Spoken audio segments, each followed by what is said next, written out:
Saludos amigos, bienvenidos a una nueva emisión de las felicitaciones. En el programa de hoy, este programa de media hora nada más, estaremos felicitando y hablando de los excepcionales contratos de publicidad del gobierno, de cuidado con la demagogia opositora, de los maestros en reflexión, del preocupante caso de Jean Pumarol, de un proyecto duro contra padres irresponsables, de que se busca un hombre honesto, del feliz final del caso Tony Adames y de varios temas más. Así que comencemos.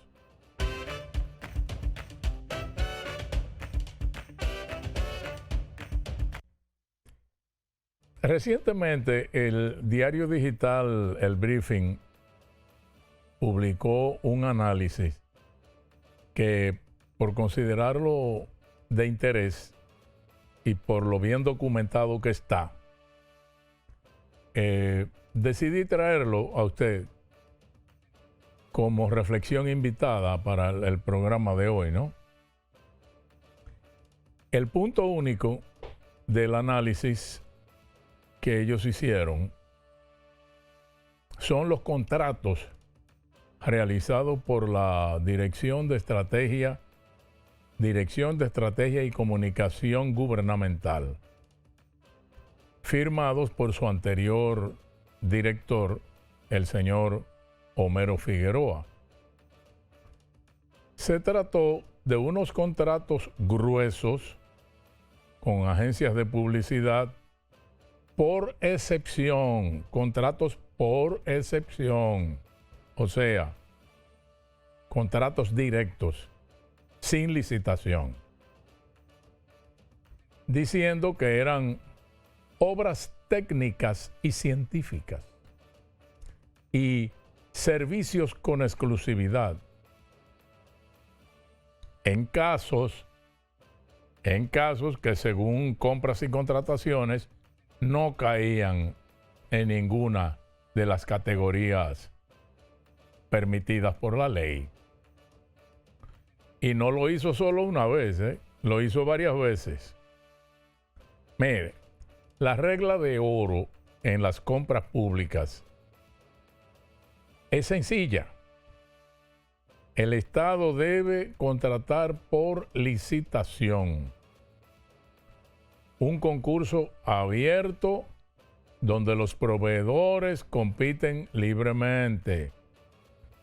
Solo en casos puntuales la ley permite saltarse ese paso con los procesos de excepción que deben venir acompañados de una justificación que caiga en categorías muy específicas.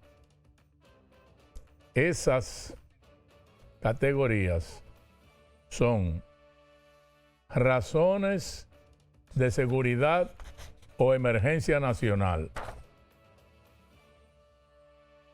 obras científicas, técnicas y artísticas, o restauración de monumentos históricos, bienes o servicios con exclusividad, bienes o servicios de un proveedor único, situaciones de urgencia, construcción, instalación o adquisición de oficinas para el servicio exterior, contratos rescindidos, compras destinadas a promover el desarrollo de las MIPYMES y contratación de publicidad a través de medios de comunicación social. El decreto que creó la DIECON, la oficina esa de comunicación del gobierno, dice que parte de sus funciones tiene que ver con planificar, con organizar, ejecutar y evaluar la estrategia y la comunicación del gobierno. Y entendiendo que necesitaban contratar cosas fuera de sus responsabilidades, en abril de 2023 firmaron 4 contratos por 6 meses con las agencias para servicios especializados que tenían mucho que ver con la palabra estrategia. Por ejemplo, estrategia y planificación de medios, negociación de espacios estratégicos, estrategia de investigación, monitoreo y evaluación, asesoría estratégica, incluyendo medios alternativos en calidad de apoyo funcional y contingencia o manejo de crisis. El contrato de AOR Dominicana, Grupo Peña de Filló, sigue diciendo el análisis que estoy citando, fue de 750 millones en ese momento, en el 23. El de All Media, 200 millones. Y a OMD, que es Pajés BBDO, y Advanced Media Center, de 250 millones cada uno. Entre todas, 1.450 millones de pesos. Bien. En Diecon marcaron las casillas de obras científicas, técnicas, artísticas o restauración de monumentos históricos y exclusividad. Y la justificación fue que había confianza y experiencia en los contratistas. Ese mismo año, la Fundación Jurídica para la Defensa de los Pobres le pidió a Compras y Contrataciones Públicas que investigara el contrato porque no cuadraba la justificación de contratar a 4 agencias de publicidad bajo la categoría de obras técnicas y científicas y por exclusividad. La Dirección General de Contrataciones Públicas les dio la razón y en el 2024 mandó a anular todo y recomendó sanciones contra los funcionarios que participaron en ese proceso. Pero, caray, ya los contratos se habían ejecutado y ya se habían pagado. Too late. Llegaron tarde los disparos. Quedó una constancia de que eran nulos, pero solo es una constancia. ¿Y eso fue suficiente para que no se repitiera el asunto? No. En febrero de ese año, la Diecon volvió a contratar con el mismo esquema de excepción a las 4 empresas, usando el mismo argumento de exclusividad. Ahí le cayeron contratos, uno de 600 millones a AOR Dominicana, uno de 600 a All Media, uno de 300 a OMD y 450 a Advanced Media Center. Era de 300 millones al principio, pero fue aumentado en mayo. Igual por 6 meses de los contratos que vencieron en agosto. En total, entre todos los contratos firmados entre 2023 y el 2025, estamos hablando de más de 3.000 millones que no se licitaron. No se sabe si Compras y Contrataciones hizo investigación en esta segunda vuelta. Y aunque los anulen de nuevo, lo hecho está. Y lo pagado se quedó pagado. El señor Homero Figueroa salió de la Diecon a principios de agosto y sabemos que quedó con no sé qué funciones en el Palacio y tiene su oficina allá, pero no sabemos qué es lo que hace. Probablemente esté disfrutando de su semi-retiro honroso, que no es un retiro total, sino parcial. En un momento comenzamos con las felicitaciones y ahí dejamos el tema.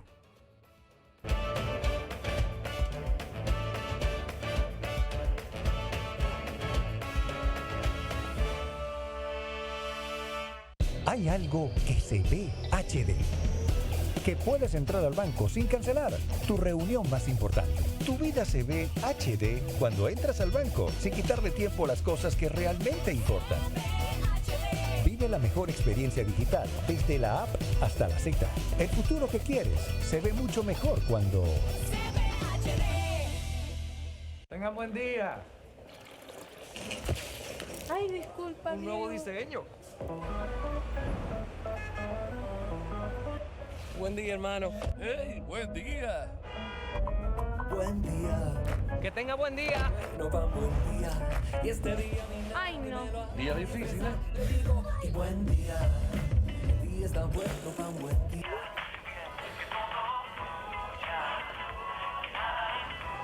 Ay, perdón. No te preocupes, no me preocupes, está bien. Hoy me siento muy... Amor, qué buen día tuve hoy. Tan bueno como el mío.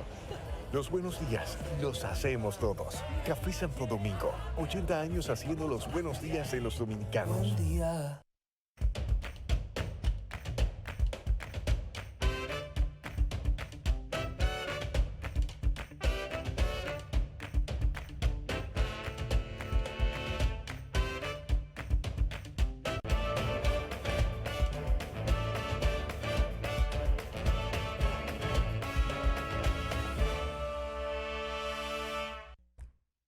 Le decía yo a un amigo ayer que el servicio más flaco que se le puede hacer al país en este momento por parte de cualquier político ubicado en la oposición, es ponerse a agitar en busca de una descomposición social. Una descomposición que lleve al país a una crisis incontrolable de desórdenes callejeros. El lunes, después del discurso del presidente ante el Congreso, el lunes después del 27, escuché a opinadores ubicados en partidos opositores empeñados en agitar a la ciudadanía en ese sentido. Y la principal figura de la oposición en este momento, que es el doctor Leonel Fernández, debería ser el ejemplo de ecuanimidad y de sano juicio, para que en vez de decir que el país no necesita advertencia ni discurso, sino respuesta y acciones claras, poniéndose entonces en franca demagogia como el hombre que sabe solucionar este problema, porque en la crisis del 2008, cuando el precio del barril del crudo costaba $147, él era el presidente de la República y el país rebasó la crisis de la subida del petróleo. Muy bien, pero sin embargo, no añadió la importante coletilla que le faltaba a ese dato. Y es que eso se logró gracias a que Hugo Chávez implementó el programa Petrocaribe, bajo el cual el país pudo pagar el barril de petróleo con $50 y el resto financiado a 25 años con 2 años de gracia. Y además parte de la deuda se podía cubrir con habichuelas, con yuca, con guandules, etcétera, ¿no? Enviadas desde aquí. Lo que debería decir el presidente Fernández es cómo lograr que no se traslade el peso de la crisis internacional a la población dominicana en este momento y donde él cree que puede encontrarse algo como Petrocaribe. Digo, dejémonos de agitar en busca de desórdenes, queriendo pescar en días revueltos. Y no lo digo solo por él, sino por todos los politicastros que andan por ahí en esa onda. Porque el desorden no discrimina. El desorden se lleva a todos. Y la tranquilidad de todos. Eso es lo peor que nos puede pasar en este momento. ¿De acuerdo?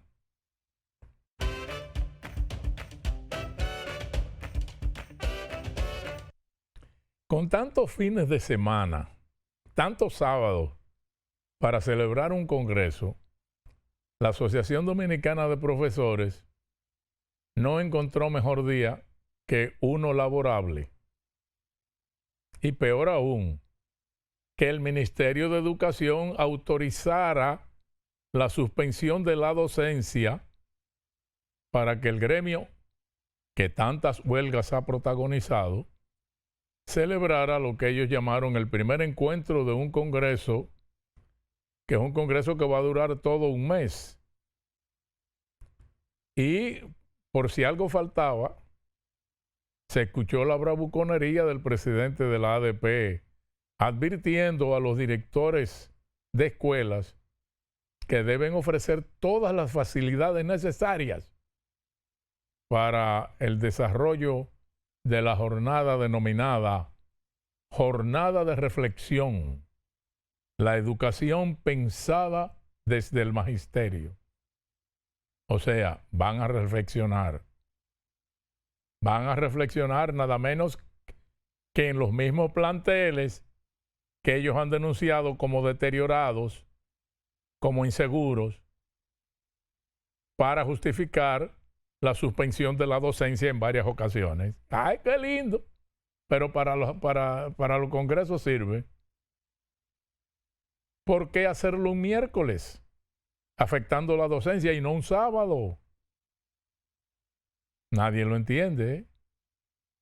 Por demás, vamos, seamos francos, si la jornada esa de reflexión aportara algo para mejorar la calidad de la enseñanza, otra cosa fuera. Pero bien sabemos que la baja calidad de la educación está en otra cosa, en ciertas incompetencias, en el caos y la politización del sistema de enseñanza. Punto.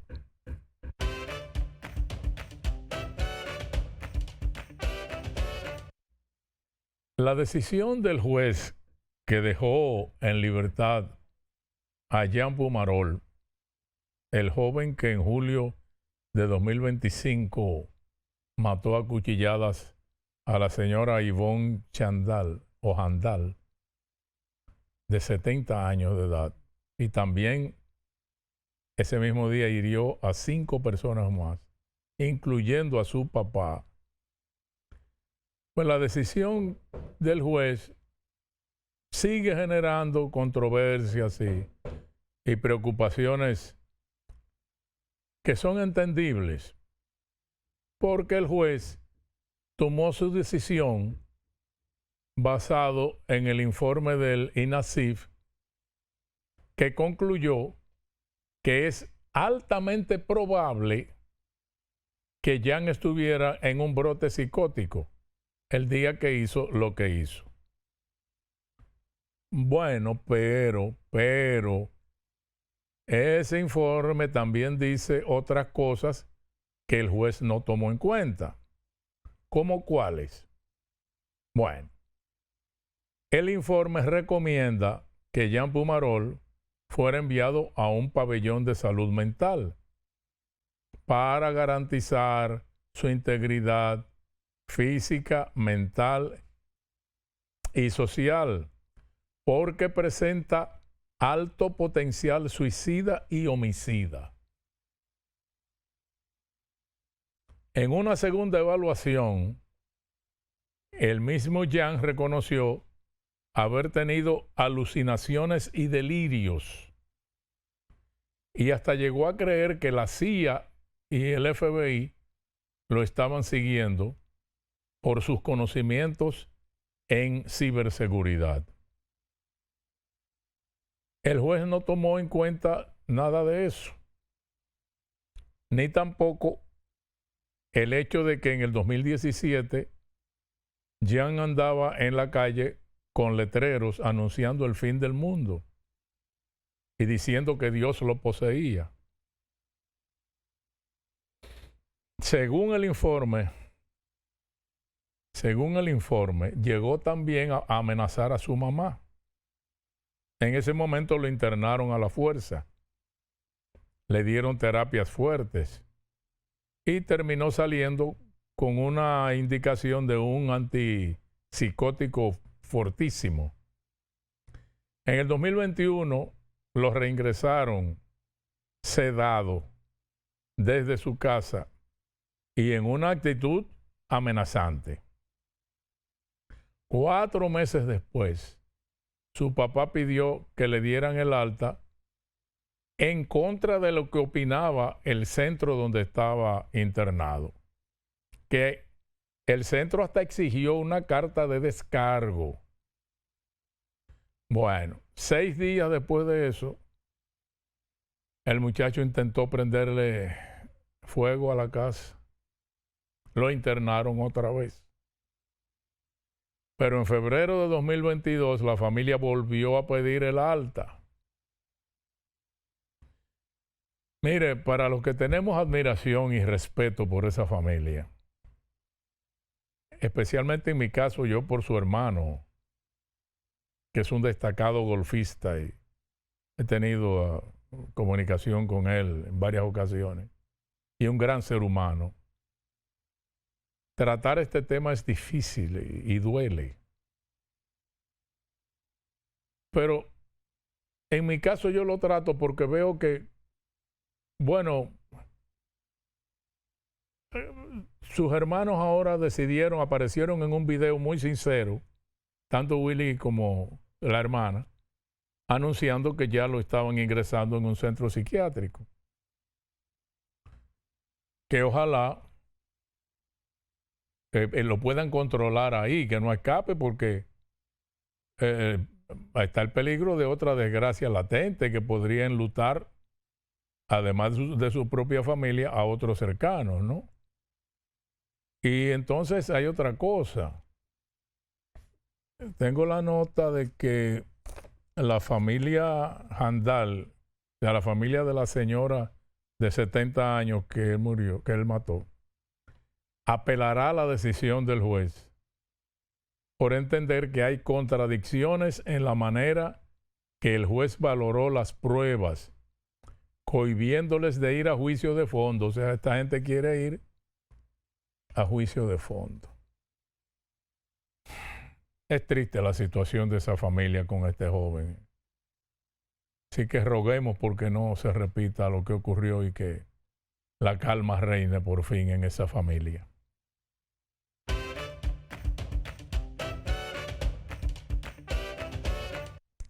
El proyecto de ley que sometió el diputado Carlos de Pérez de la Fuerza del Pueblo para redefinir por completo lo de la pensión alimenticia o manutención, eso tiene que ser sometido, señores, a un estudio sin prisa y bien analizado para no caer en extremos. El proyecto contiene 57 artículos y sustituiría la ley 13603, que especifica 2 años de cárcel por incumplimiento de la manutención, aunque todos sabemos que en la práctica eso no pasa. En un país donde cada año se registran nada menos que unas 18,000 demandas por manutención, y el 40% de los hogares dominicanos, señores, son monoparentales. O sea, un solo padre, que ya usted sabe, generalmente es la madre. Bueno, el nuevo proyecto pretende abarcar mucho más.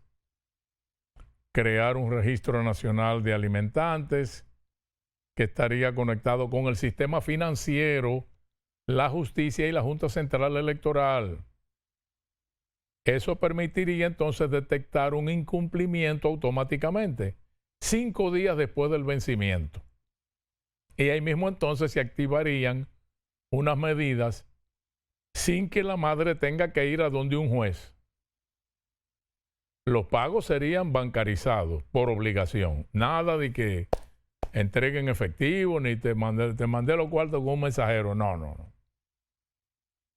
Y la deuda sería retroactiva desde el momento de la demanda. Pero ahora viene lo más duro. Los que se retrasen con la manutención no podrían renovar licencia ni pasaporte, ni salir del país, ni trabajar para el gobierno, ni hacer ningún trámite ante el Estado, y se contempla prisión nocturna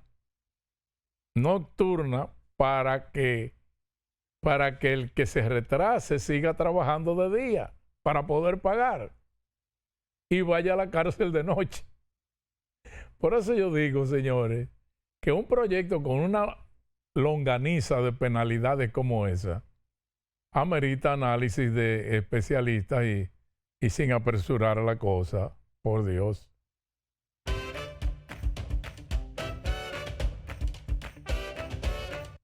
Las estadísticas publicadas por la Dirección General de Migración nos envían un mensaje que mueve a preocuparnos seriamente sobre un factor vital que concierne a toda la sociedad. Tenemos una deficiencia en la formación de hombres y mujeres lo suficientemente honestos para no ser tentados por la corrupción. Publicó Migración que entre el año pasado y lo que va de este, canceló nada menos que a 263 empleados. Cuando se buscan las razones de esas cancelaciones, Migración es cautelosa al decir que fue muy bonito por violar normas institucionales. Pero como todos sabemos, ¿cuál ha sido la principal tentación que tienen los inspectores de esa dependencia? Usted puede asegurar que ha sido por ese afán de macuteo a los indocumentados que son capturados en las calles y hasta a los que en horas de la madrugada les han tumbado la puerta de sus viviendas humildes para sacarlos en ropa interior y hacerles exigencias de pago jugosas. 15,000 billetes, 20,000. Esas 263 cancelaciones fueron el fruto de casi 1,000 procesos de investigación administrativa. Y aparte de lo que sacaron, hay 185 todavía en investigación. 244 empleados amonestados o sancionados y 66 suspendidos. Señores, no hay dudas. Conseguir personal idóneo, capaz y con principios morales no es tarea fácil. No solo para Migración, para todas las dependencias encargadas de la seguridad del Estado. Y quizá usted diga ahora, pero es que no somos Suiza. Bueno, con eso es que nos calmamos. En un momento volvemos, falta una cosita.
Y por último hoy, felicitaciones al exalcalde de La Romana, Tony Adames, y a los 4 exfuncionarios de su gestión, a quienes la PEPCA acusó en el 2013 de malversar nada menos que 200 millones de pesos, luego de que se encontraron cheques sin fondos, facturas y contratos falsos para justificar pagos que nunca se supo para qué fueron, y compras y obras sobrevaloradas y hasta inventadas.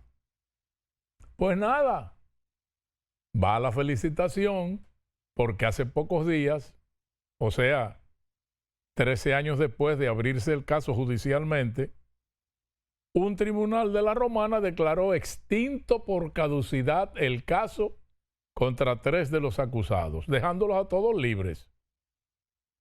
Nada.